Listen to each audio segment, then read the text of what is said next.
Hey now, Kansas City Royals are winners, and you're a winner too because you're tuned into 580 Sports Talk. I'm Brendan Dworzynski. He's Dan Lucero. He's Spencer Dupuis. Short show today. We're with you until 6 o'clock on late because of Royals baseball.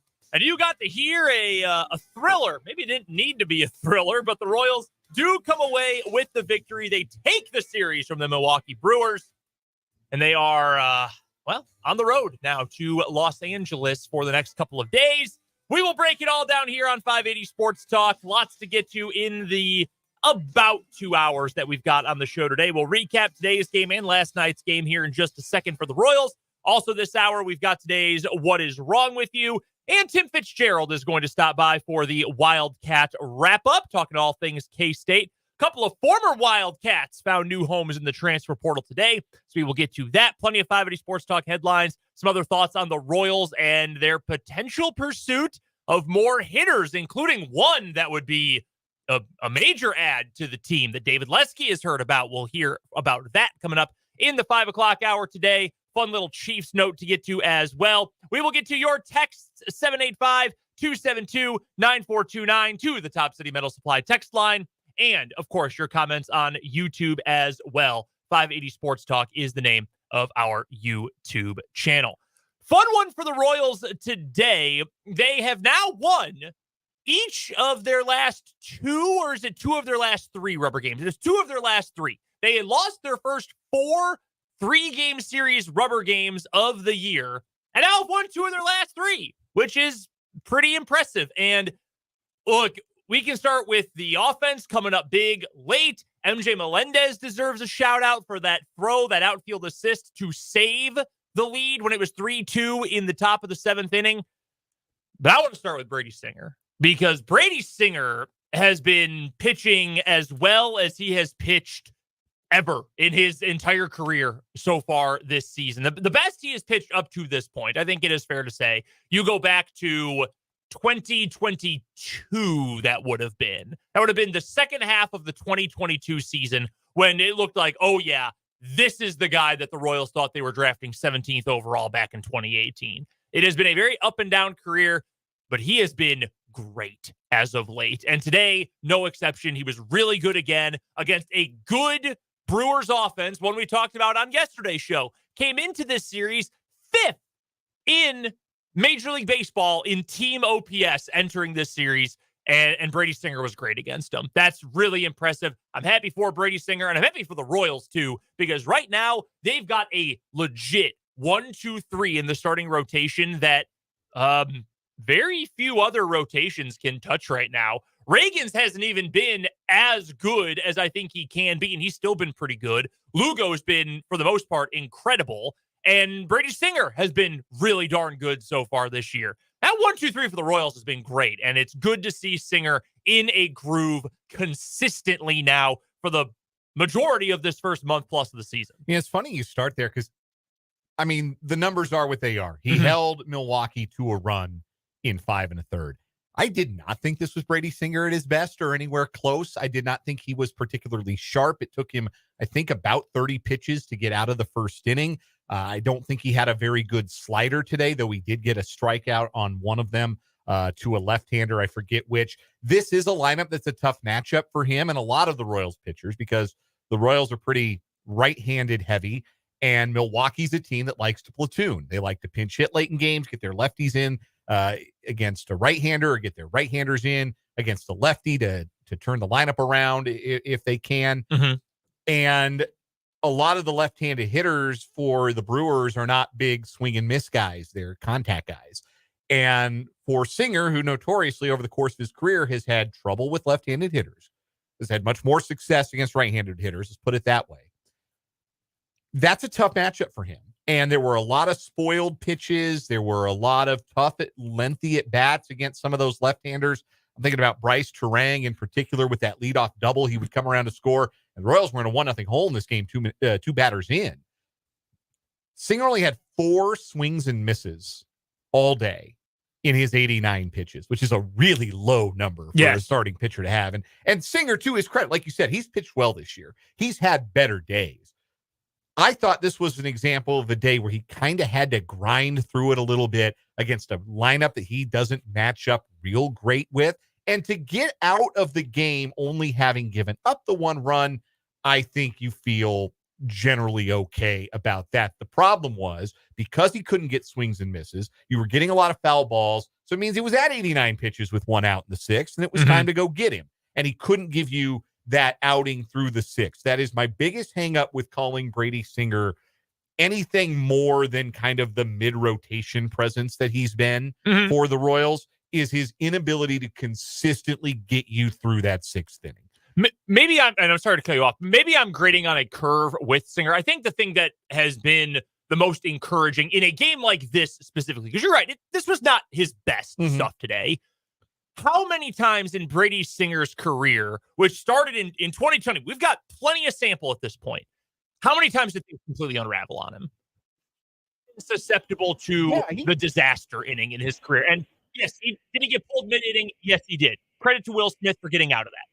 But I think it is valuable to say he has, and part of this is the managing too, and knowing when to go get your guy to avoid that disaster inning. He has, for the most part, avoided that in situations where he hasn't had his best stuff this year. Yeah, and I think today was an example of that. He held it in the road, and he does. He deserves credit for that. Like I said, this is not an easy matchup for a pitcher like Brady Singer, who notoriously is better against same hand hitters than the opposite hand hitters.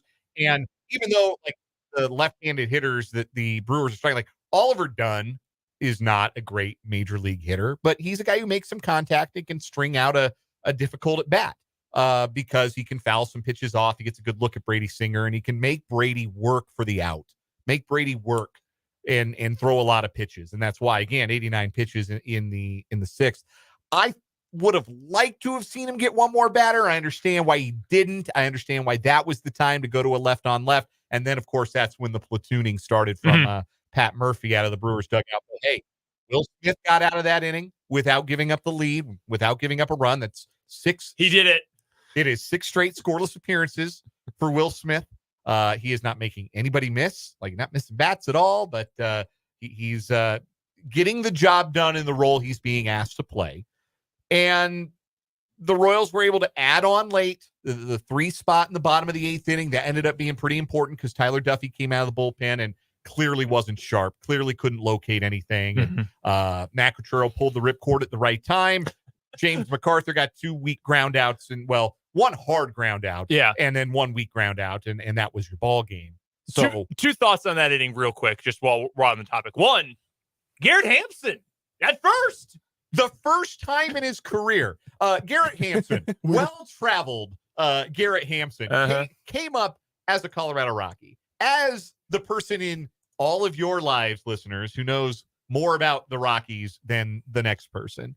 Let me tell you that the Colorado Rockies quite infamously will play anybody at first base. They'll put any old bum at first base. They try Ian Desmond. They try Chris Bryant before he immediately got hurt again this year. They will try any old sucker at first base. Even they had never put Garrett Hampson in a game at first base in his major league career. He did not appear at first base with the Marlins last season. This was his first major league game, and of course the ball immediately finds him a rocket to his backhand side, but like right at him. He's an infielder, man. He makes a slick pick. They get the out, run scores, whatever. You get the next hitter, and it's ball game over. So yeah, credit to Hampson there in the top of the 9th, and a crucial defensive play on a day where there was a lot of the opposite of that happening. Not just Hunter Renfroe kind of misplaying that ball, not taking a great route to what ended up being a double by, I think that was Terang there in the 9th inning, but also the Brewers making a total mess of outfield defense throughout the game, really. The other thing about the 9th inning, you're right, Tyler Duffy could not locate, and that was an issue.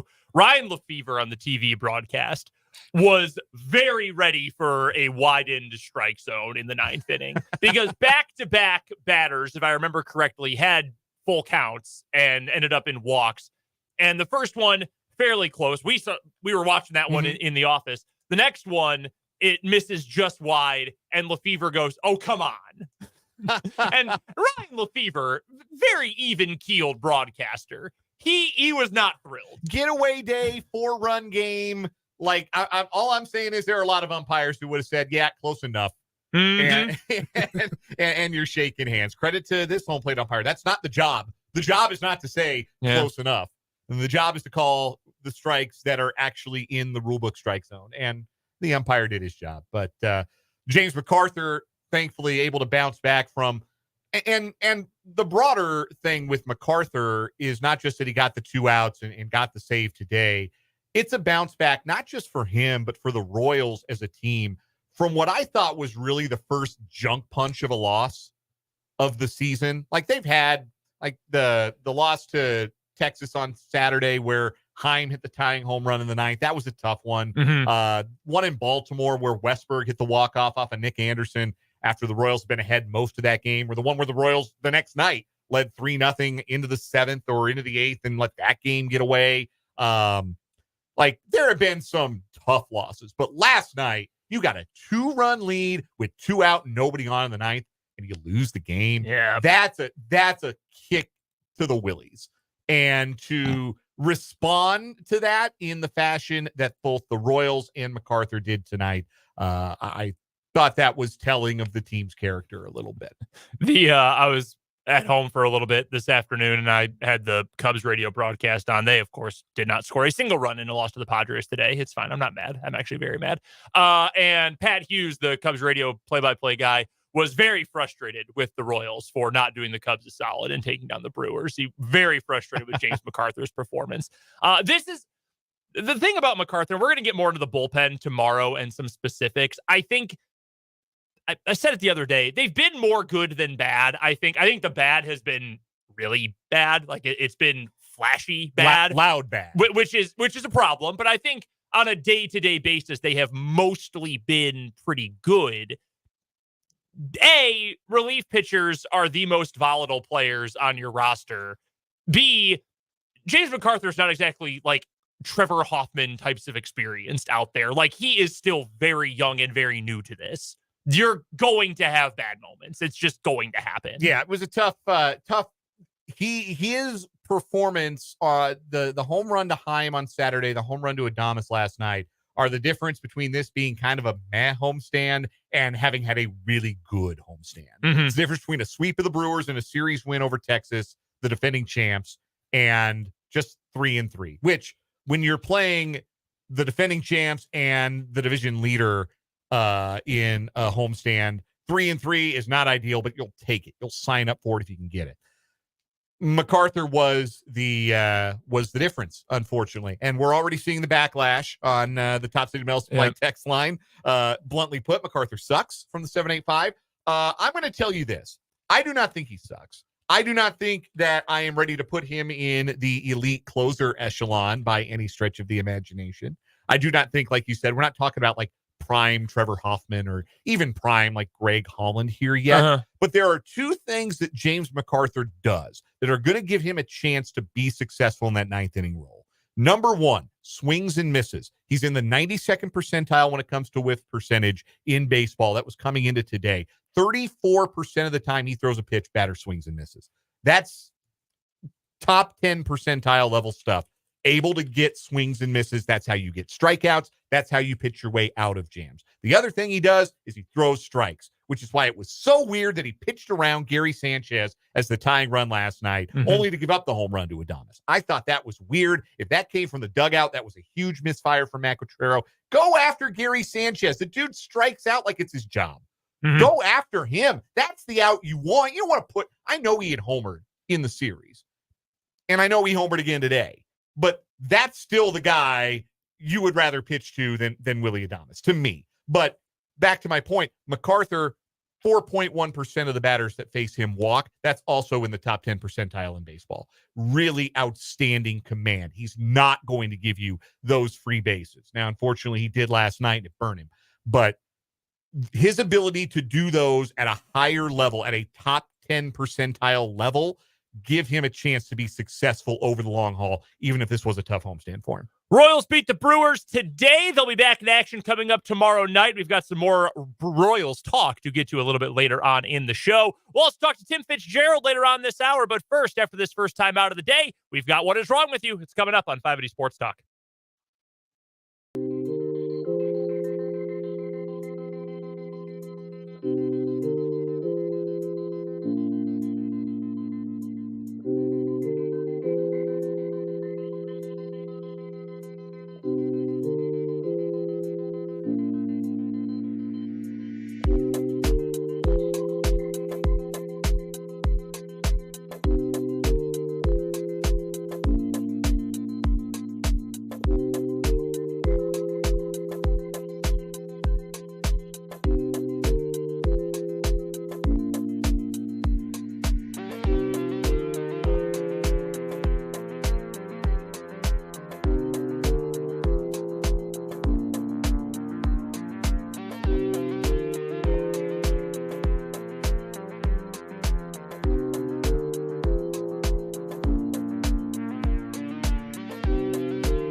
What is wrong with you time here on 580 Sports Talk? Our winners so far this week, they're from Monday's show, the Garbage Pail Kids. Some teens who attended Boca Bash on Lake Boca down in Florida, an unsanctioned boat party. And then in the aftermath of it decided, you know where we need to put all of this trash from the event? In the ocean. You cannot do that. And they got caught on video. 15 and a 16-year-old busted for littering in the ocean. Awful.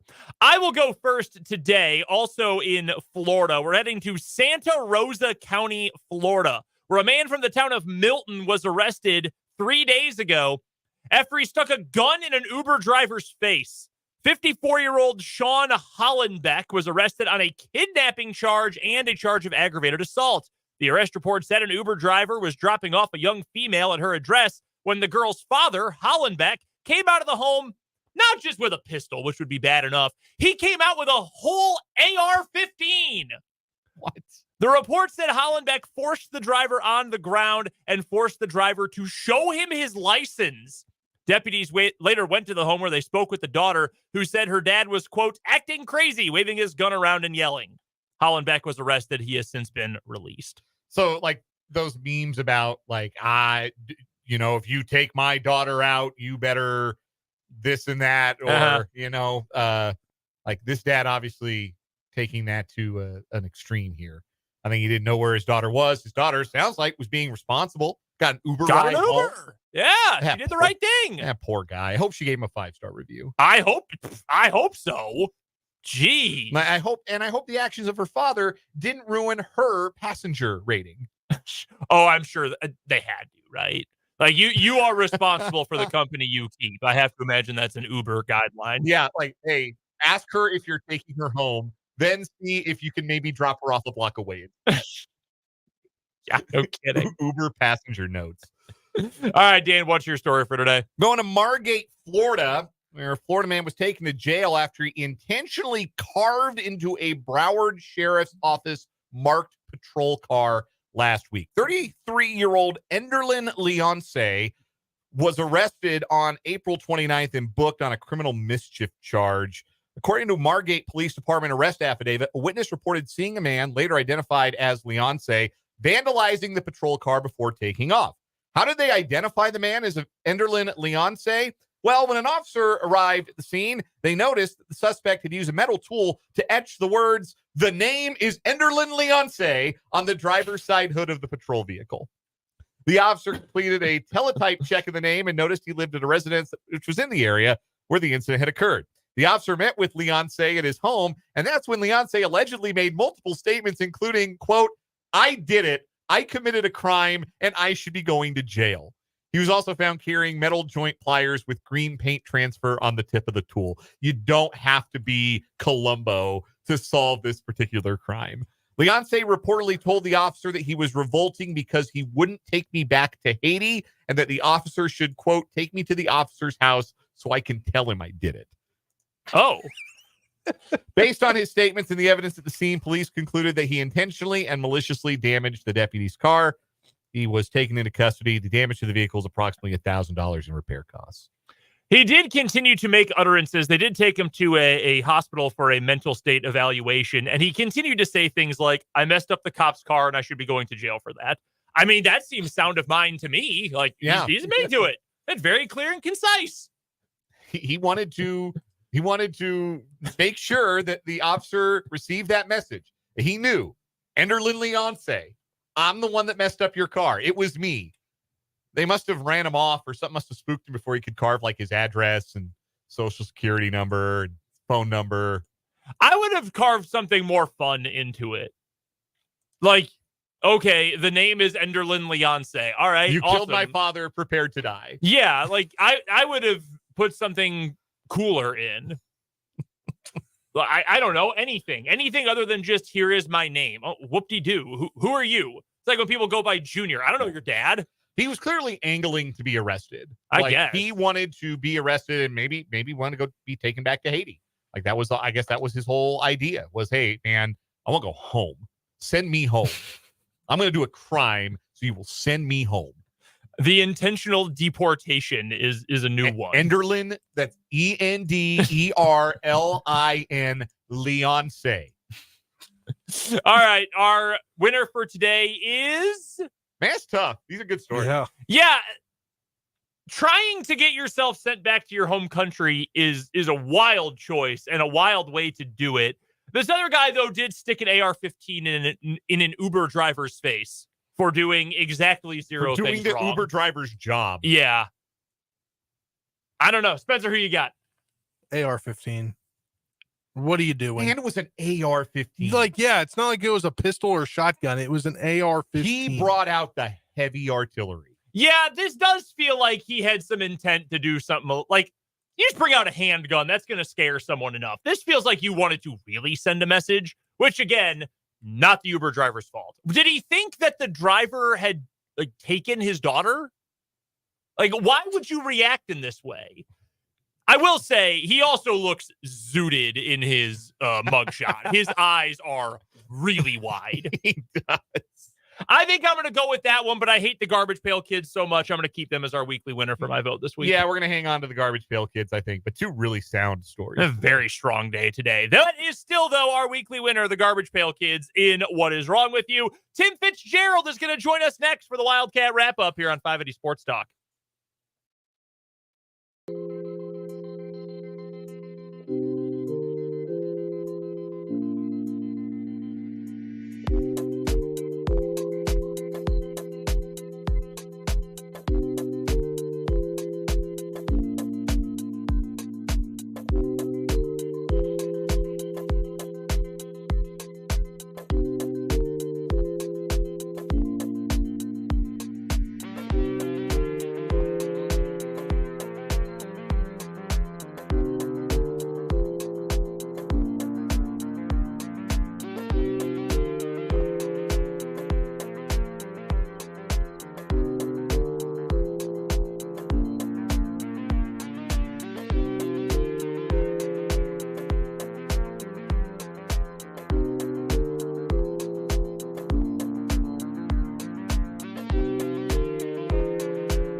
Joining us on the Fleming Place Wine and Spirits hotline is Tim Fitzgerald, the publisher of GoPowerCat.com, part of the 24/7 Sports Network. You can find him on Twitter at Life of Fitz. Make sure you're subscribed on YouTube to the Go Power Cat YouTube channel as well. Fitz, how was your concert last weekend?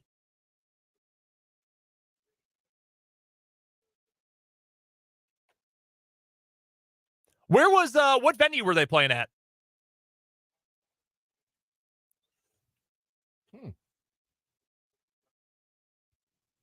Fascinating. Well, I'm glad it was a good show. You've been to Hartman, haven't you? I was the voice of the Wichita B-52s of the Professional Arena Soccer League. That's true. Who played their home games at Hartman Arena. I know a little something about Hartman Arena. I am going to guess, Fitz, your concert probably had a slightly higher attendance than the Wichita B-52s usually got.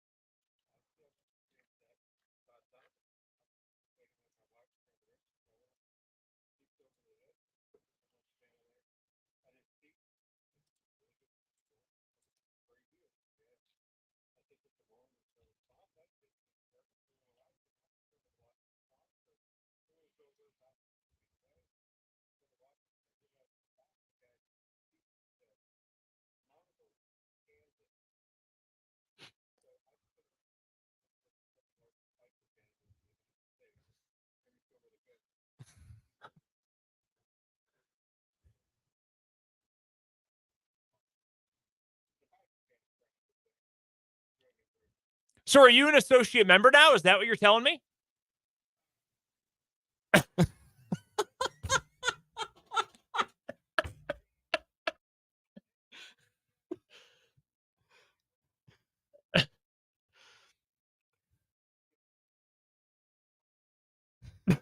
Hey, you can just buy a vest.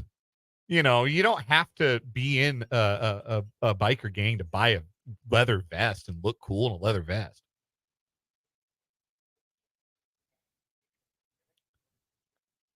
I think like a leather vest with like a giant power cat would look pretty cool. Go Power Cat. Yeah. Just put Go Power Cat. Yeah, the Go Power Cat gang, GPG. Go Power Cat MC. Yeah, absolutely. We're chatting with Tim Fitzgerald, the publisher of GoPowerCat.com, joining us, as he does every Wednesday for the Wildcat Wrap-up here on the Fleming Place Wine and Spirits hotline.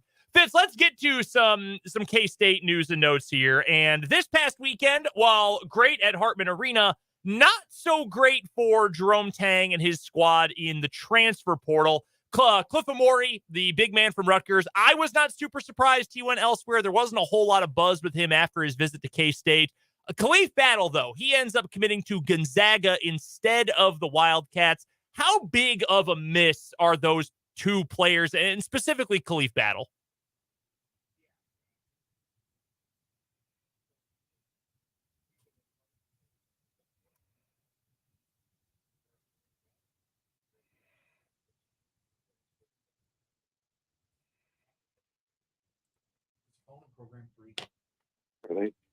They thought they had him, but he went on more visits, and someone, being Gonzaga in this case, nabbed him, and that's got to be really disappointing. He was going to be a key piece for this team.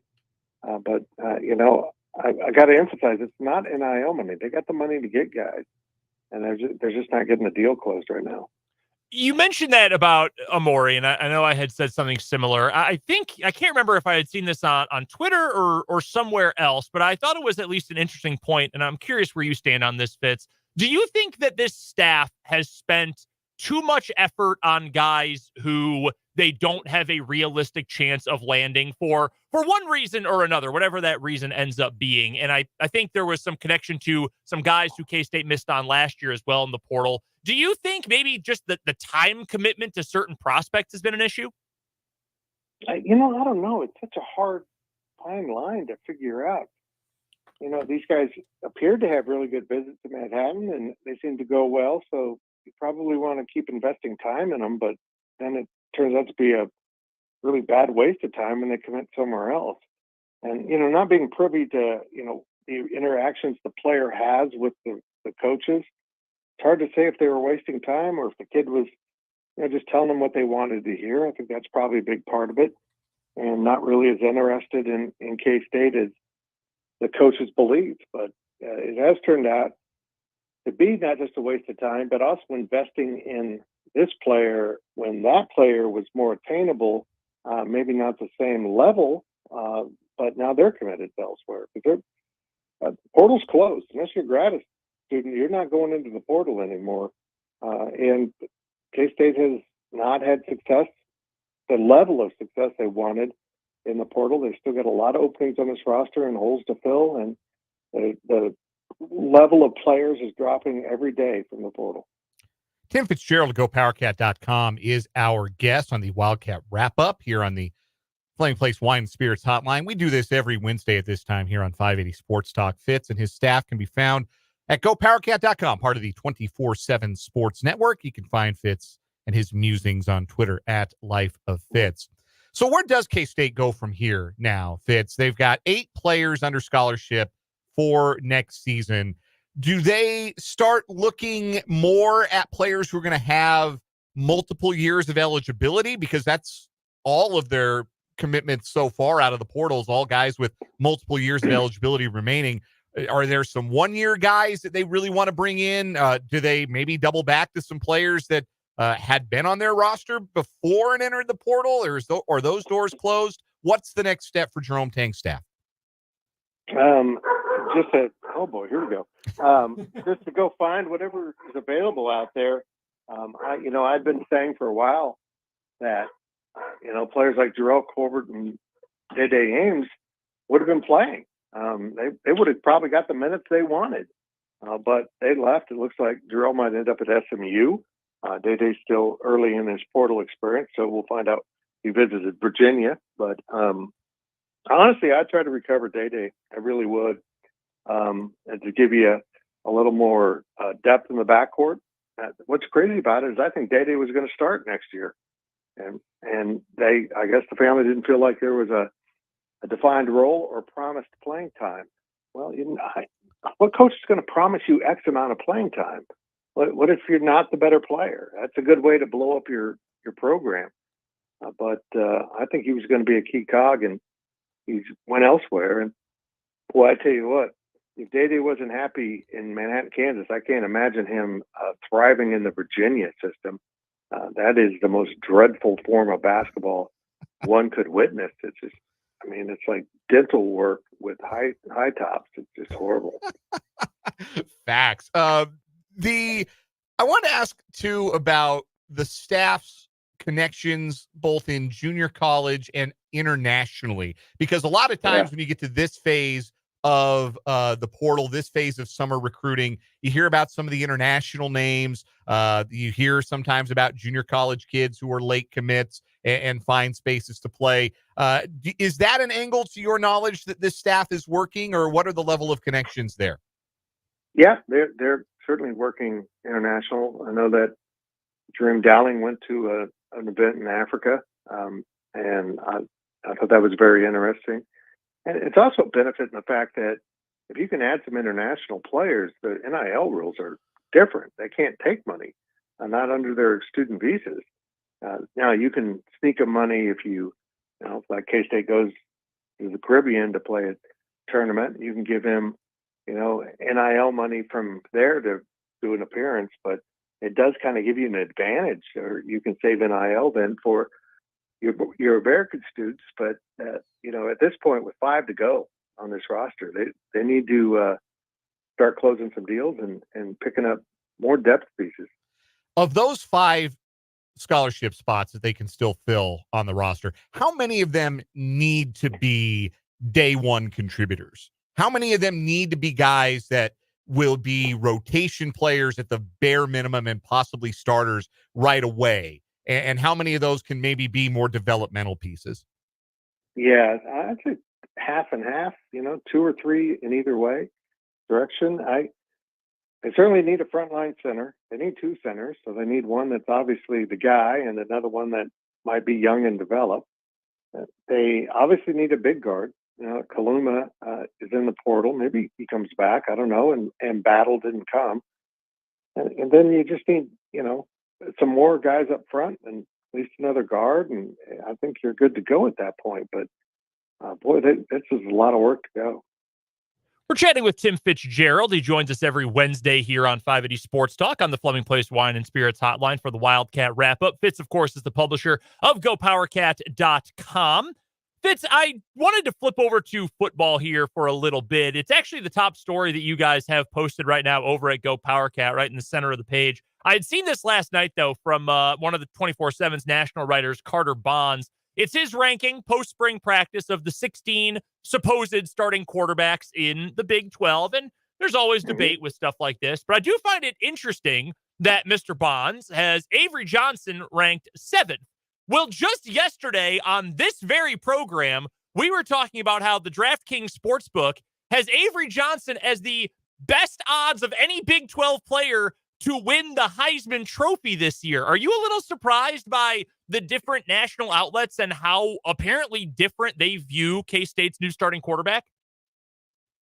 This is the difference between people who actually research and watch and people who have to, fill out a story. I mean, I would have appreciated a call maybe to, get opinions, share opinions, and, maybe call some other 24/7 publishers, but that didn't happen. Here's the one I loved, and I think it's going to be my daily delivery for tomorrow. The similar rankings for 24/7 for Big Ten quarterbacks ranked Will Howard 3rd and Dylan Gabriel 1st in the Big Ten. Neither one of them were the first team All Big 12 quarterbacks, and yet they're going to be top 3 quarterbacks in the Big Ten. Can we move on from this idea that the talent is that much better in these conferences? I mean, that's just absurd. Now that they're in the Big Ten, they're magically incredible players. When's this nonsense going to stop with this? They're great quarterbacks. They probably are worthy of those spots. But that means the Big 12 with Quinn Ewers, the first team All Big 12 guy, had at least 3 quarterbacks that were as good as anyone in the Big 12 and in the Big 10 last year. It's just insanity. But yeah, all of these things, and even some of the stuff we do, it's so early. You're just putting out stuff that will be changed the second the season starts. But you gotta fill your quota of content and feed the math. I did not see Fitz those Big Ten rankings. And look, I know that in his 2 seasons at Oklahoma, Dylan Gabriel had won a bunch, gotten a bunch of adulation, and he was a big deal when he came in. I understand that. Dan has heard me say this for the last couple of seasons. I don't get it. I don't get why Dylan Gabriel is considered this like all-time great, modern great college quarterback. Like I don't get it. I don't understand. It's amazing how the national media just gives this greatness to some players and other players they just ignore. But this is clearly a case of, you're at a Big Ten school. You must be better than what we thought. And I'm with you. I think Dylan Gabriel is a good quarterback, but not, life-changing. And I think Will Howard might end up being the best quarterback in the Big Ten. I think he's underappreciated in some ways. And he left because he wasn't going to be the starter at Kansas State. So, again, make sense of this for me. Your guy, Ryan Wallace, had a piece earlier this week. In fact, it was earlier today, if I'm not mistaken, about K-State and what the Wildcats are able to do football-wise in the spring portal window. And, if you just kind of take a long-term view of it, you think, they added a piece here in Dylan Edwards, then they added Malcolm Alcorn Crowder, and then they got Alec Marenko the other day. If you spread it out like that, it's, K-State added a couple of nice players. But if you just look at the spring portal window in general and the caliber of player who enters during this window, it is just frankly a lower level of talent on average than you get during the other portal window during the year. So for K-State to add 2 potential I would assume with Edwards, Marenko, and Alcorn Crowder, 2 potential starters and another guy who's going to be factoring in on the D-line rotation plenty. I mean, that's as good as anybody had it, at least in the Big 12 in terms of who they've added this spring. K-State football uses the NIL differently than some. And I think we're finding out football and basketball are wildly different in how the NIL's packaged. K-State's trying to use the NIL in basketball to bring in good players and, have the single season lightning in the bottle that they had a couple of years ago. Meanwhile, on the football side, most of their money goes to players that are already on the roster that they don't want to leave. They play defense with the portal, not offense. And then they leave enough money to bring in some guys. Let's be honest, Dylan Edwards was a gift. I mean, he was a high player that needed a home and wanted to come to K-State because he was familiar with everyone and being back home was important to him. So that was kind of a gift, but they've done a good job with their other pickups. They still needed a backup offensive lineman and a backup quarterback, but they didn't have that many urgent needs in the portal. So the fact that they did so well with these three that you've mentioned is really incredible and a job well done. And I think part of it is their change in philosophy and how they're recruiting guys, because Clint Brown's come in as director of roster management, and he's impacting how they go about business, and it's helping.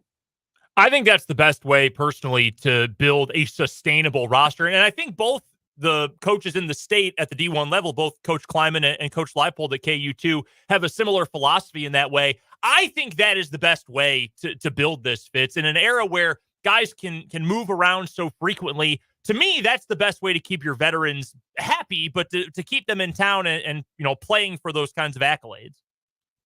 I agree. And of course, there's going to be times when you have a need. You need a really good player, and you might get into the portal and compete. But I think just protecting their roster helps a football program because development is so important in football.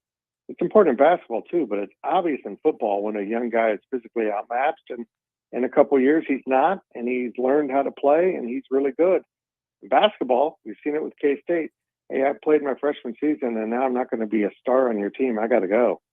And there's just a level of impatience on the basketball side that I think will haunt some kids. I think they're going to screw up their college experience and maybe their long-term upside by just bouncing around college basketball. Tim Fitzgerald publishes GoPowerCat.com. That's where you should go for all the best coverage of the Kansas State Wildcats. Make sure you subscribe to GoPowerCat on YouTube, and you're following Fitz as well on Twitter. @LifeOfFitz is his handle. He joins us every Wednesday at this time for the Wildcat Wrap-up. As always, Fitz, appreciate the time. Have a good one, and we'll talk to you soon. Thanks, boys.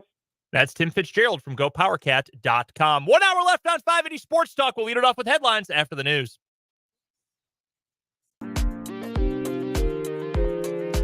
Did you see who the newest member of the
go. It's the final hour of 580 Sports Talk on a shortened Wednesday edition of the show. Brendan Dworzinski, Dan Lucero, Spencer Dupuis, all here with you today. Thank you so much for spending some of your afternoon hours with us.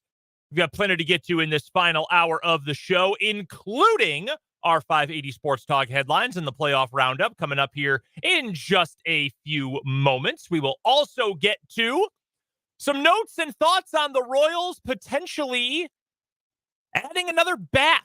How big of a deal would that be? How likely is that? We'll get to it coming up here in just a few moments. Also, Mike Florio is at it again. We're going to get to that later on. I regret to inform you. I regret to inform the masses that a guy who has been covering the NFL since 1901 still does not know a single thing about the National Football League or what he covers. It's actually impossible to cover something for that long and still be so clueless about it. But we're going to get to what I'm talking about coming up a little bit later on in the hour. Your texts are welcome, 785-272-9429. That is the Top City Metal Supply text line. We would also love for you to join us on YouTube. 580 Sports Talk is the name of our YouTube channel.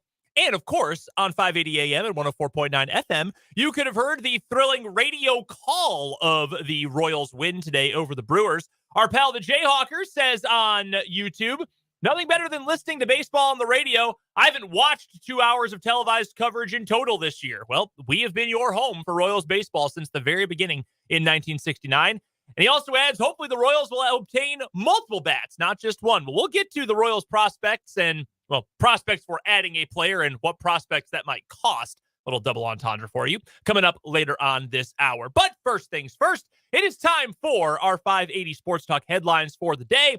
I will start with some news from the college basketball world and some unfortunate news for the Kansas Jayhawks. They will not be adding the first player who committed to Bill Self and the Jayhawks in the portal this year. That is guard Riley Kugel. He is not going to make it to campus. We talked about this yesterday, a conversation between Bill Self and Andy Katz in which Bill Self mentioned Riley Kugel by name earlier this week and said there's a hang up there, hoping to get him to campus. He is not going to make it to Lawrence, averaged over 9 points per game this past season at Florida. Had kind of a weird career at Florida. Incredible athlete, very high ceiling, both offensively and defensively because of that bounciness, because of that athleticism. His dad actually took to Twitter a couple weeks ago and said that there was a problem with 6 credits. However, our pal Michael Swain of 24/7 and fog.net told us just yesterday on the show, yeah, it's not just credits that the issue revolves around. And it was made official today. Riley Kugel is not going to be playing for the Kansas Jayhawks this coming season. Couple thoughts here. I feel bad for him because you commit that early. You probably assume you're going to be able to play for that team. A team that he had said, his dad had said, like, he was a fan of KU growing up. He wanted to play for Kansas. So I feel for him. He's got to change things late in the portal. The one nice thing is if he can find a team that will take his credits, get his academics all worked out, he's immediately one of the best players who's available in the portal. And I said it the other day on the show. I can't imagine it would work at K-State because same Board of Regents. I can't imagine credits would transfer to K-State, not KU. I mean, you got to make a call, though, if you're Jerome Tang, right? Like, why not? Or one of his assistants. Why wouldn't you? What's really unfortunate for Kugel is it complicates that process Big where time. You've got teams that have to call, like, the director of academics. That's not a thing, but you get what I mean. Like, no, for sure. You have to check in on the academic part of it before you can decide whether it's even worth committing the resource to try and recruit the player. Yeah. And that's really unfortunate that's the limbo he's in right now. Yeah, I feel for him. And it stinks for KU too, because he was going to play plenty this season. I don't know that he was going to start. In fact, I'm certain he would have started, but he would have been a nice asset off the bench. Now, without him, as you heard from Michael Swain yesterday here on the show, that means that everyone else is still kind of locked into their role. If KU does not add anyone new, and I do think KU will, that means you've got to ask more from Elmarco Jackson. On one hand, he was a 5-star recruit for a reason. He was a highly regarded recruit going into last season for a reason. The other side of that coin is he was pretty bad as a freshman. Was he playing in the best position possible? maybe not. Those are the things that are still up in the air for KU, but Riley Kugel will not be making it to Lawrence and will not be a member of the Kansas Jayhawks. I have seen a lot of people saying, well, this just comes down to a credit thing or, whatever else. It is not that simple. And we are going to run into more and more players who are going to have problems with the academics. How often have we heard, guys, this is unsustainable. The portal as it is unsustainable. There are going to be so many unintended consequences, yada, yada, yada. Well, we found one. And if you want an answer for the free transfers to anywhere and, this is unsustainable, which no one is really willing to give me an answer for what unsustainable actually means. Well, we have found a counterpoint, and it's actually, funny enough, the academic side of things. Yeah, it does. It complicates matters, and it has done it before, like famously for Michigan last year. It cost them 2 really high-level players that maybe could have saved Juwan Howard's job. Probably not. He wasn't very good at the job. No. That's a different – I guarantee you a team with Caleb Love and Terrence Shannon wins more than – what, they win 3 Big Ten games? I believe it was 3, yes. Yeah, they stunk. Yeah, they definitely win more than that with those 2 guys, though. So, that stuff has an impact. And it's not just like the highfalutin this isn't Harvard. it's not the marble column type schools that are running into this. I am very proud of my education at the University of Kansas. Sure. And I went to the journalism school at KU. It's a very well thought of journalism program. I am also very aware that KU is a large public state school. We're not talking about a Stanford allegory here, right? Like, that's not what we're talking about. It's more than just like you said, the highfalutin schools where this becomes a problem. We do have some breaking football KU news. Let's touch on this real quick while we have the moment. Leighton Cure, L. Cure, you might know that name from Western Kansas. Leighton Cure, a tight end who had previously played at Fort Hays State. He was in the portal this year. He is committed to play for, he tagged Jeff Grimes in his Twitter post about this, but he is committed to Lance Leipold, Jeff Grimes, Jim Zabrowski, and the Kansas Jayhawks. He did not have any stats recorded from this past year. Missed it due to injury. Yeah, and as I mentioned, he had been at Fort Hays State, was reasonably productive as a tight end in 2022 at Hays. And again, Leighton Cure is the older brother of Lincoln Cure, who is the number 2 tight end recruit in the country for next year's high school class. Out of little old Goodland, Kansas. I think who was going to be their tight end 1 this year? I think he could have, if he's ready. I will tell you this up front. Leighton Cure is at best tight end 3. Okay. He is not going to be tight end 1 or tight end 2. No. That's going to be Jared Casey. That's going to be Trevor Cardell. It would have been to peak his own Deshaun Hanukkah, but because of the Achilles injury, that's why. They needed a tight end. They had to get depth at tight end. I don't know how Leighton is going to project at the Division I Power 4 level. I hope he projects really well. Obviously, KU liked him enough to bring him in. And if it helps to say, hey, Lincoln, your brother is now playing for us, I'm sure that doesn't hurt. At the bare minimum, it'd sure feel weird to go to Manhattan with your brother in Lawrence, right? Right, guys. For what it's worth, I hope Leighton turns into a great player for KU. Mm-hmm. For what it is worth, if Lincoln Cure plays college football anywhere other than Manhattan, Kansas, I will be jaw on the floor shocked. Like, truly aghast that he would go anywhere else. But it doesn't hurt. And KU needed the depth as well. Yeah, sure it would be, though, a head turner. If you've got a friend who's really dialed into KU football, text them and tell them that KU just scored a commitment from a tight end out of Goodland named Cure, and see how they respond to you. L. Cure is coming to Lawrence. Because I'll admit, I saw the announcement on Twitter and I said, whoa, Michael Swain is being surprisingly chill about this development. And then I read further. And yes, Leighton Cure. So best of luck to that young man with Kansas football this coming season. Speaking of the transfer portal, my first headline, a couple of former K-State Wildcats men's basketball players seem to have found their new home. There are multiple reports that former K-State center Jarrell Colbert has committed to SMU. So he's going to play in the ACC next year. I have to say it every time. I have to say it every time I encounter it to get used to the idea that SMU in Dallas, Texas is in the ACC now. That's a thing that we're moving forward with. Anyway, Jarrell Colbert, 2 years of eligibility left, played the last 2 seasons, redshirted 2 years ago, played last year for K-State. He will have 2 years to play at SMU under their new head coach, Andy Enfield, previously of USC.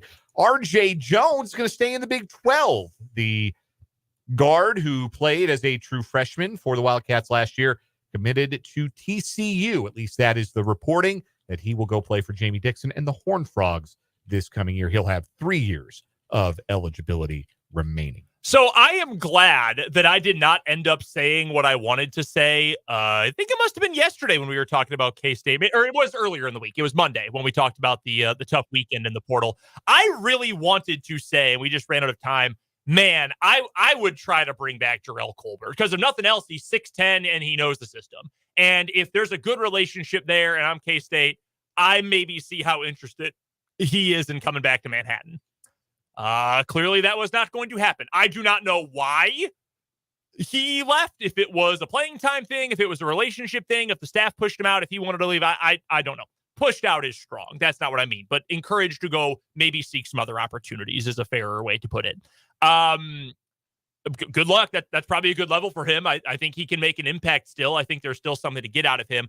I think the RJ Jones transfer is fascinating because he didn't do a lot. He was a well thought of recruit for a reason. And TCU is probably going to offer some playing time right away because they've lost a lot from last year. They had 2 straight years of, let's just be the old guy team. Let's just have a bunch of 5th and 6th year seniors. And they're going to kind of have to move forward and rebuild just a little bit. So there should be some playing time available to him. The disappointing thing for RJ Jones, the freshman at K-State, is because of the composition of the team, he had one role, which was to be the shooter. Mm-hmm. And he wasn't shy. And he did hit a big shot in the Baylor game in overtime, but he shot less than 30% from 3. And I'm sure that he's capable of better, but if your role on the team is shooter, you better shoot better than 30% from 3. Yeah. And K-State went out and got a guy in Brendan Hauser who can shoot 40% from 3 to play that role for next year. So that's one spot where I think it's clear that K-State has upgraded. They have upgraded at shooter, which is a much needed space. And look, we've said this before. I feel bad for RJ Jones to get recruited over like that, but in the grand scheme of things, no matter how much any coach, Jerome Tang or anyone else, talks about wanting to, help young men and have consistency in the program and all of those things, I don't think those are lies by any means. I also know that your job is to win. And if you do not win, you are going to get fired. Yeah. Not that Jerome Tang is going to get fired this year if they have another down year, but you know what I mean. If Brendan Hausen's a better basketball player and is going to help you win more in 24-25, I'd rather have Brendan Hausen on the team. The one thing you hope is that RJ Jones does not torch you for TCU the next couple of years. Right. Yeah, that would be egg on the face for sure. All right, Spencer, what's your first headline? Well, this headline is anticipated because we knew he was going to jump into this world even further than he has announced that he was jumped in. Travis Kelce, weeks ago, we talked about him. He's going to host a version of Are You Smarter Than a Fifth Grader? Are You Smarter Than a Celebrity? That's what on it was Amazon. called on Amazon Prime. Well, he's officially moving to the acting world, not the hosting world as well. He is going to star in FX horror drama Grotesquerie. Never heard of it before. By Ryan Murphy. I think it's a new show. Yeah. And he's going to be with Niecy Nash. Sorry. I don't know who Niecy Nash is. I'm going to be honest with you. I know she is. I never knew how to say her first name. Have you not seen Niecy Nash in anything? What has Niecy Nash been in? I'm very out of touch. So I didn't watch Claws, which is like her big role. She's on. I've heard of it. Currently on The Rookie Feds on CBS. Not ABC. anymore. Not anymore. She's off that show. No, they canceled it after 1 year because of the writers. Yeah. Okay. I recognize her from Reno 911. Did you guys ever watch Reno 911? Oh, okay. Yeah. Yes, I have. Reno 911. Deputy Williams. Yes. Okay. So they're going to star in that show together, or at least the episode together. She took to Instagram and said, this is what happens when winners link up. I had a video with Kelsey. I have been telling you guys for a while, and all you guys, if you are sick of Travis Kelce tough luck because he is going to be everywhere forever. He is not going anywhere. I didn't know he was into horror. Yeah, me either. Ryan Murphy does all kinds of shows for FX. He's done like the American Horror Story. That's where I've heard American Crime Story. He's done some other shows as well. This does sound like a horror thing, but again, Niecy Nash has a comedy background, as we mentioned. Maybe there's like some comedy elements to this show. I don't know anything about it. But no, Travis on the small screen. Not hopefully it's a more substantial role than the one he had in what was that space show that he was on for like 5 minutes? So at the bottom of this article, Moonbase 8. Moonbase 8. That's fake. You guys are pulling my leg. No, that's not real. No, it is. Okay. Moonbase 8 with Fred Armisen and Tim Heidecker and John C. Reilly. Like that was like obviously a no, this was a bit. This was a segment on I Think You Should Leave. This was not a real show. I refuse to believe this. Well, the show didn't last very long. He played himself. There's a great picture of him posing as an astronaut with John C. Reilly and Fred Armisen and Tim Heidecker. I would kind of love for Travis Kelce to just always play himself in a variety of shows. Like just show up on sitcoms for a season as Travis Kelce. Like he just suddenly got a job at Abbott Elementary. Like I would love to see that. Or his brother was on that show. Oh, that makes sense. Yeah, Jason Kelce did. Yeah, he did a cameo with Brandon Graham and Jalen Hurts earlier this season. Weren't they also on It's Always Sunny? Yes, Jason Kelce was on It's Always Sunny. Him and what's his name? Bo Palmer. Yeah. They helped. They were a hallucination in Charlie's mind as he had to go through all of his. I remember him talking about it on the podcast. Yeah, he does all sorts of like things when the Eagles play to help them win, his superstitions. And Jason Kelce helped him through it the day of the Super Bowl because he got left behind when they all went to see the Super Bowl. I have watched every episode of the show many times. I just want to say I love how Travis Kelce does his. Whoever does his PR, it's great, right? Mm-hmm. They just dropped another episode of his podcast of New Heights this morning. Yeah. And I don't believe this was on it. So then that means they're going to get people to want to tune in next week to hear him talk about it. Yeah. But there's probably going to be people trying to go through the video today, trying to find them talking about it. He is going to be everywhere. If you are one of the people who, my sister hates Travis Kelce. I don't know why. She has issues. Like if you're one of those people who I can't stand him, he's annoying, he's a meathead. Get rid of your TV. Yeah. Unsubscribe from YouTube TV and Netflix and Hulu right now because he is not going anywhere. Next headline for me, I had not seen this until right before the show, but we've got a new interesting chapter in the Ippei Mizuhara Shohei Ohtani gambling scandal. It really only involving Shohei Ohtani at this point because Ippei Mizuhara worked for him and stole a lot of his money. Mm-hmm. So the guy that he was wiring money to, his name is Ryan Boyajian, who is from Orange County, California. That was kind of the go-between Ippei Mizuhara and the bookie. What's the bookie's name? Who had been getting him in trouble? Who is being investigated federally? Boyer. What's Boyer's first name? Was it also Ryan? It might have been Ryan Boyer. I think Matthew Boyer. Matthew with one T Boyer.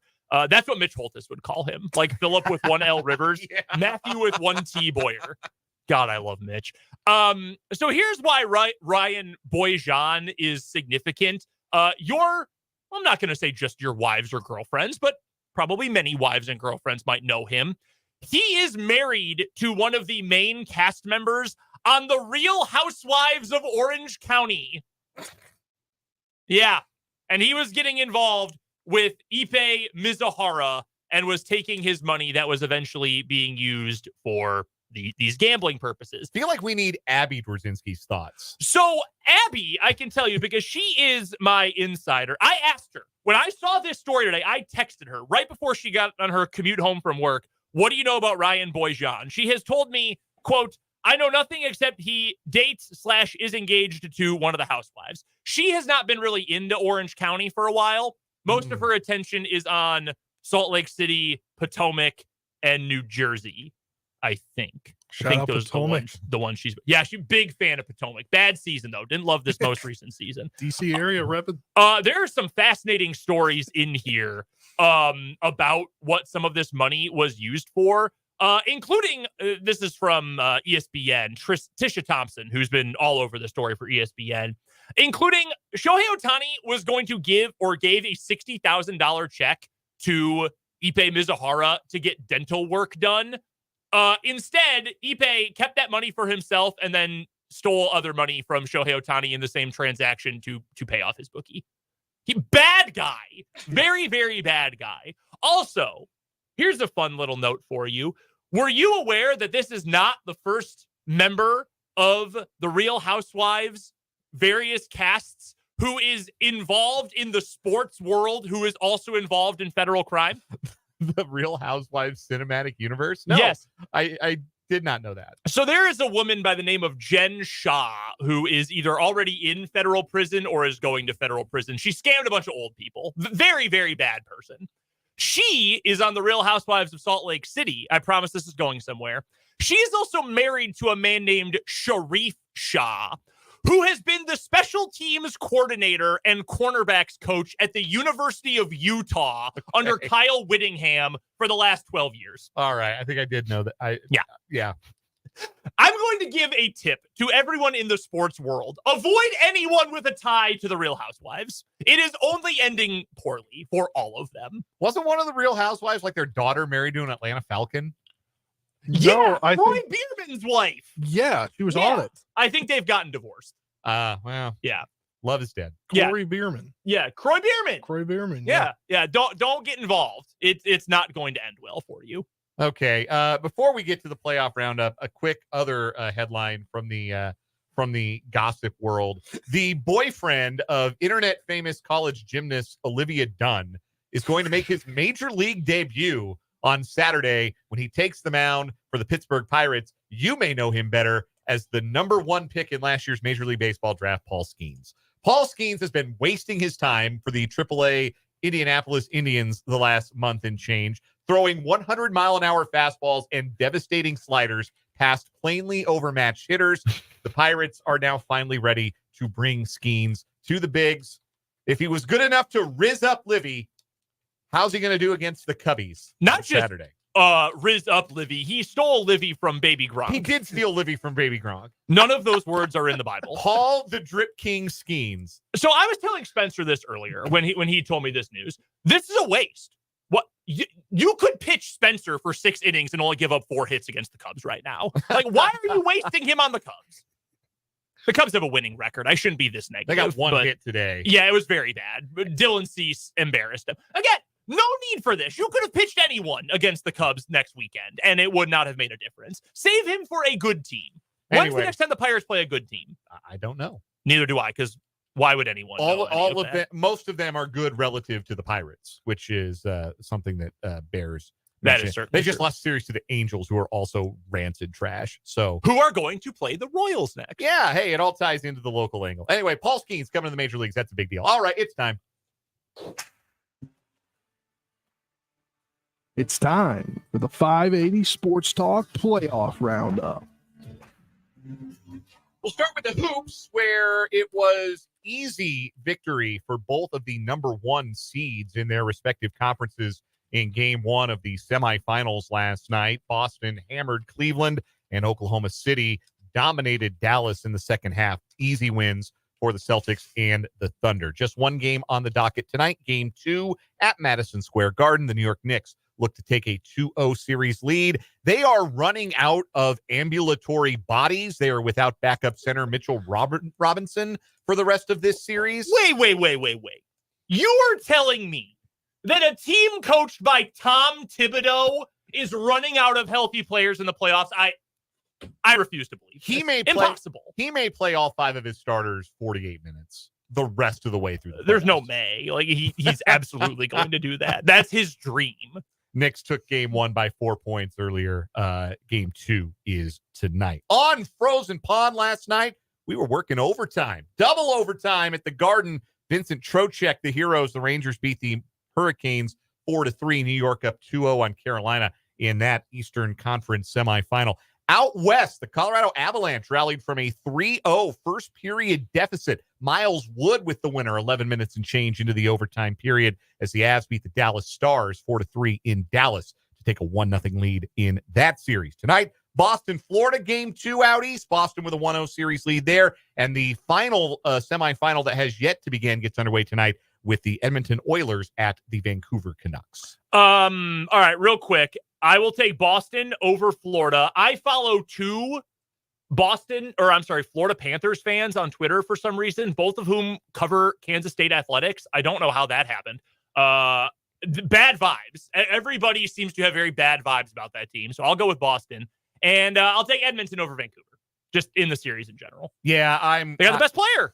Yeah, I'm with you. Right now, Edmonton is the Vegas favorite to win the Stanley Cup. Interesting. I mean, that would feel like the crowning achievement for Connor McDavid, right? Yeah. Yes, he's the best player without one at this stage of his career. So, Avs won last night. That made me happy. Yeah, that was a hell of a win. Yeah, back from 3-0 down. I saw overtime. I didn't see any of the rest of that game. I did catch overtime, though, and I thought Dallas for sure was going to win because whole overtime period, they had the puck right in front of the net. Yes, just constantly. The ice was very much tilted, and I found myself thinking, all right, just score so I can go to bed. Mm-hmm. And Alexander Georgiev, who, again, I apologize to, He's really making you take your words back. Since game 1, he has played like vintage Patrick Waugh. It's been unbelievable. Since game 1 of the first series against Winnipeg. I cannot believe what I'm seeing. He made some big-time saves, and then the Avs got one chance, and that was it. The fastest guy on the ice, Miles Wood, on a breakaway with the game-winning goal. That'll do it for our 580 Sports Talk headlines. When we come back on the other side of this break, we'll talk some Royals baseball and one bonus headline from the softball diamond. The Topeka native is at it again. We'll get to that coming up on 580 Sports Talk.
Our bonus headline from the day, and frankly, she deserves her own segment to be talked about here.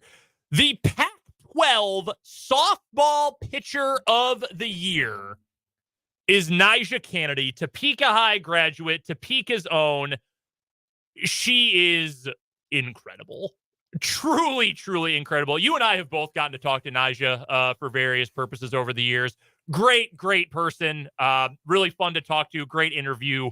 Great athlete. She could have played power conference basketball I think for so too. pretty much anyone she wanted to play for. And you've told the story many times, being told, I think by Pistol, if not by others, like, that's not her best sport, and thinking there's no way. Yeah. It is impossible that basketball is not her best sport, because every court she walked on, she was the best player. Yeah, it was Pistol who told me that about halfway through her freshman basketball season.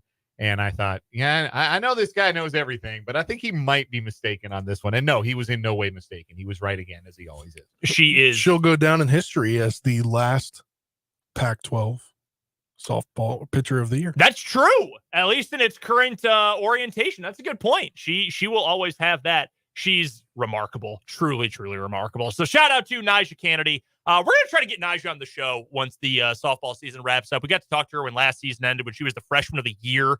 Might be some All-America honors in her future here in the near term. Wanted to get to this from David Lesky, who we've had on the show countless number of times. Big day for friends of the show. Eric Eager, formerly of Pro Football Focus and now formerly of Sumer Sports, signed for the Carolina Panthers today to serve an analytical role in their front office. Impressive. Good for Eric. I'm going to imagine we will probably not have him on the show in the near future. Unless we want to talk Panthers. Let's want to talk Panthers football. But this is from David Lesky from Inside the Crown and his newsletter today. Just some final thoughts, or yesterday actually, some final thoughts on the Luis Arise interest from the Royals. Said, quote, I was told the idea was to DH Arise most days and to hit him at the top of the lineup, with Michael Garcia sliding to the middle of the order, likely sixth. I think it's worth mentioning that offense around baseball is generally down this year. Last year through May 6th, the league slash line was 247 average, 321 on base, 406 slug. This year, it's 8 points down in batting average, 9 points down in on base percentage, and 23 points down in slugging percentage. I think it's sometimes tough to calibrate year to year, but the context does matter. Still, any way you slice it, the Royals offense has too many guys who should not be playing every day. That's why I appreciate the idea here, even if Arise is a little difficult to properly value with his high reliance on batting average. Makes me wonder who they might also target. I've heard from a few people the Royals have interest in Taylor Ward from the Angels. We'll see him this weekend. So, all right, let's get to the three big points here. Number one, the plan for Luis Arise, DH, not outfield, not infield, DH, and lead him off. Well, yeah, you if he's going to be on base that often, you lead him off. Duh. That is the way to get the most value out of Arise, because he's not going to be a guy that is a big power guy, not an RBI guy. You want him setting the table. You want him getting those leadoff at bats in front of your best hitters. And you get the most value out of him because you're not asking him to wear a glove. Mm-hmm. Which he's not very good with. So that makes a lot of sense. That's point number one. The old Michael Jackson joke. One glove, no apparent reason. Right. The second point, I think it's fair to acknowledge and accurate to acknowledge offense is down everywhere. It is down. The juiced ball theory, either they changed the balls again or maybe it was just a really hot April. Yeah, I think they may have run out of the supply of the Pro V1s, and now they're back to using a more modern ball. Hit too many into the bleachers. Yeah, they ran out of supply. It's like D2 baseball when they have to announce, if you get a foul ball, will you please bring it back to the dugout? Please return this baseball to the concession stand in return for one piece of candy. One free. Hey, take a hot dog. I'll take it. You give me a hot dog, I'll make that deal. The other, but also recognizing, like David writes here, the offense needs to be better for the Royals. It's down everywhere, so there's a curve, but the Royals could use to be better. Yeah, Hunter Renfroe batting fifth today. Yeah, it's not great. No, it's not good. Beginning to be more and more convinced it's not coming around for Hunter Renfroe. The Royals had two players, by the way, today who back-to-back are both batting under 170. They had Hunter Renfroe, whose average is now down to 150 on the year. And then Adam Frazier, who at least is platooning, he's batting 169. And hey, and he had a hit today. Yes, RBI base hit in that 3-run eighth. And Renfroe reached base with a walk before that, I think. Yeah, he walked scored. before that. He scored later that inning. So, yeah, it was nice, again, to see the bottom of the order coming through the same way it did the other night for the Royals. That would have been Monday night, I suppose. Mm-hmm. But, yeah, you need a little bit more from, like, Hunter Renfroe was brought here to be a run producer, and he is not doing that. The other note here, and this, you want to talk about piquing my interest, Taylor Ward is the name mentioned by David Lesky as someone who he has heard the Royals have interest in. Entering today, here's what Taylor Ward is doing so far this season. He's batting .271, doesn't walk a lot, very rarely, in fact. .302 on base, .471 slug. He's got 7 doubles. He's got 7 home runs. He does strike out 22% of the time, which isn't phenomenal, but it's not awful.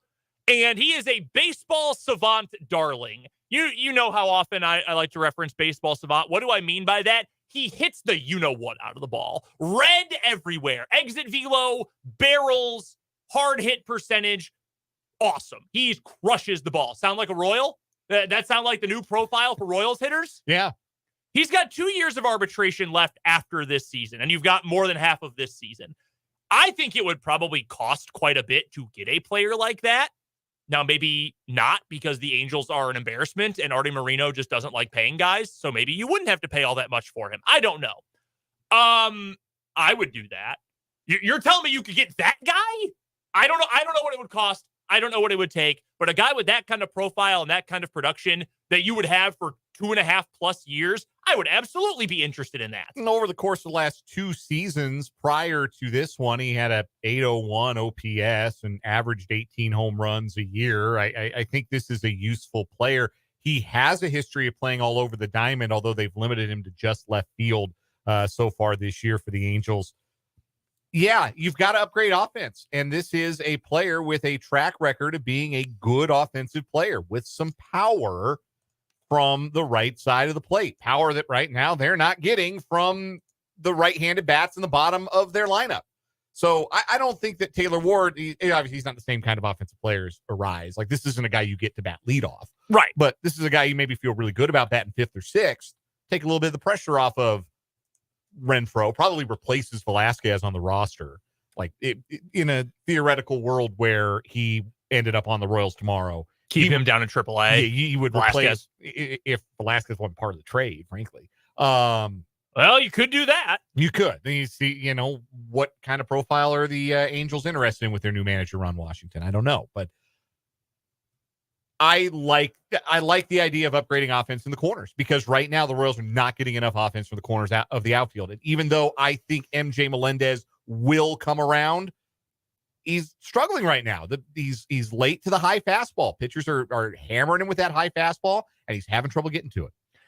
In his career, Taylor Ward has played nearly 1,600 innings in right field. I am fine saying, let's stick it out with MJ Melendez. Let's upgrade. Let's raise the floor, because right now Hunter Renfroe is not doing that for you. Let's raise the floor. Yeah, I mean, it's been ugly. I was telling Dan earlier, I said almost so every starter last night but him had a hit. If that's not a microcosm of what he's done for you this year, I don't know what is. So, yeah, if you're going to raise your floor for your outfield by bringing in a player like that, if not that kind of player, you can afford to have MJ Melendez try to work out some of these kinks. I know sometimes we and sports media, we will hear an idea and then get super hyper fixated on it. Think Patrick Peterson to the Kansas City Chiefs a few years ago and say, yes, this has to happen. I would be all about this. I would be thrilled if you could land a player like this. He's a nifty player and a good hitter, and I think he'd help the Royals. This is one of the meanest texts we've ever received on the Top City Metal Supply text line. Not about us, but from the 785, Hunter Renfroe is Hunter Dozier in disguise. Ooh, that is mean. Ooh. I think he's actually been worse than Hunter Dozier so far this year. He has. He has. You don't need to look it up. He has. That's mean to Hunter Dozier, which is really hard to do. After this break, I'm going to dunk on Mike Florio, and we also have an actual question to ask along with that. That's coming up on 580 Sports Talk.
Real quick before we get out of here for today, and some listeners chimed in on Twitter when I was dunking on this yesterday. Mike Florio, who is an idiot, has covered the league for forever and is just a complete dunce.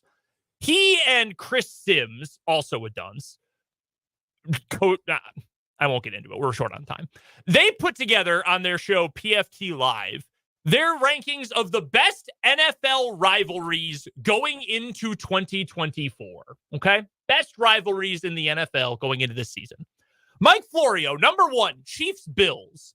Number 2, Packers-Lions. Number 3, Chiefs-Chargers.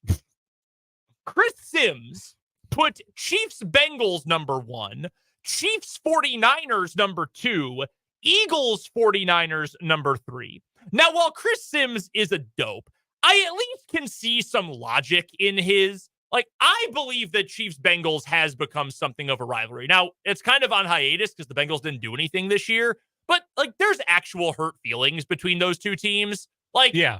Like, no, that is, and all the games are good. Yeah. And one side has won a big game against the other, and the other side has returned the favor. Like, that is the definition of a rivalry. Yeah, that reminds me sort of like KU Texas basketball in the mid 2000s. Like, not a traditional rival, but a lot of good close games, actually bad feelings. Okay. The Niners, like, not really. Sort of like Patriots Colts in the mid 2000s. Sure. Although the Colts, it took a while to get over, but ultimately they did. Yeah, like I get a non-divisional rivalry, like Yeah, it is. It's a rivalry. I will accept that as an answer. And Eagles-Niners, those dudes hate each other. Yes. Fine. Like, those dudes actually don't like each other. Okay, fine. What is Mike Florio talking about? The Bills-Chiefs is not a rivalry. The Bills have not won a big game against the Chiefs. No. Ever. They haven't won a game that matters against the Chiefs. You have to win games that matter against the other team for it to be a rivalry. And they're going into a take your medicine year. Like, they're not going to be a contender like the Bengals, I think, are going to be a contender this year. What are you talking about? Packers-Lions. I mean, in the sense that they will be contending for the NFC North, sure, and are both going to be probably pretty good. The Lions are not even in the top 2 biggest rivals for the Packers. What do you... No, absolutely not. And then Chiefs-Chargers. Bruh. Chiefs-Chargers is a rivalry like Hydrogen Bomb and Coughing Baby is a rivalry. Like, what are you talking about? It devoid of context of the modern state of the NFL, the Chargers are easily number 3 of 3 in the division for the Chiefs. Yeah, no kidding. It's like, it's Raiders first, right? Yes. Yeah, it's Raiders, Broncos, and like, oh yeah, the Chargers. Mm-hmm. Who by week 10, everyone makes fun of for getting preseason hype again and then falling short of it. Like, it's the same formula every year. The rivalry for the Chargers is with expectations. Like, that's their greatest rival. And actually, I guess that's not a rivalry because they never succeed against those either. No, they've lost that battle every year since, like, 1994. The 1 year where they were really good. The Chiefs don't have, like, they have historic divisional rivals. They're 41-7 in their last 48 divisional games. It's not a rivalry if it looks like that.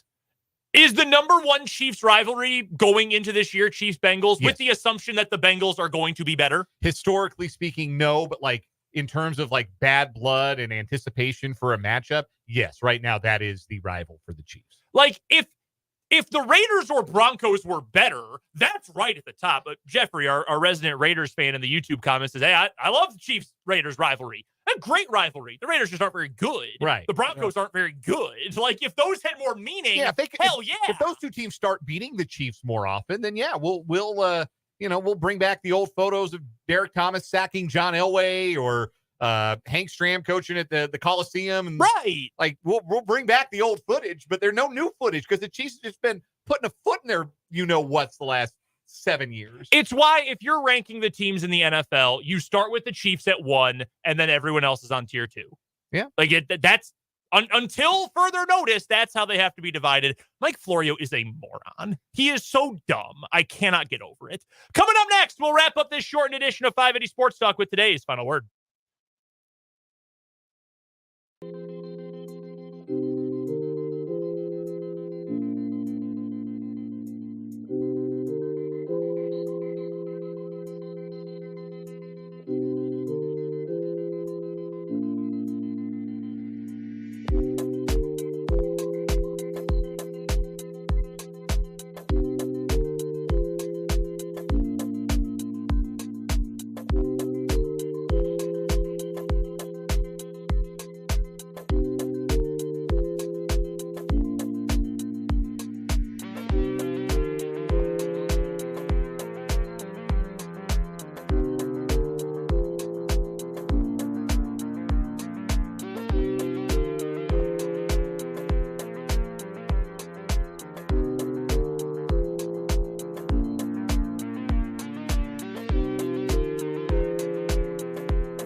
All right, time to wrap up 580 Sports Talk today. We're back with a full show tomorrow. Rick Peterson is going to join us. Plenty of Chiefs to get to, some Royals talk as well. We'll break down the bullpen and a whole lot more. That's tomorrow from 2 to 6 here on 580 WIBW. But until then, Dan, you're up first with the final word. Be patient with James MacArthur. Tough homestand for him. Really tough night for him last night, giving up the game-losing home run to Willie Adames. But Macattrero went right back to him today in a pressure spot with the tying run at the plate, and he got the job done, got 2 quick outs, and delivered the Royals a series win.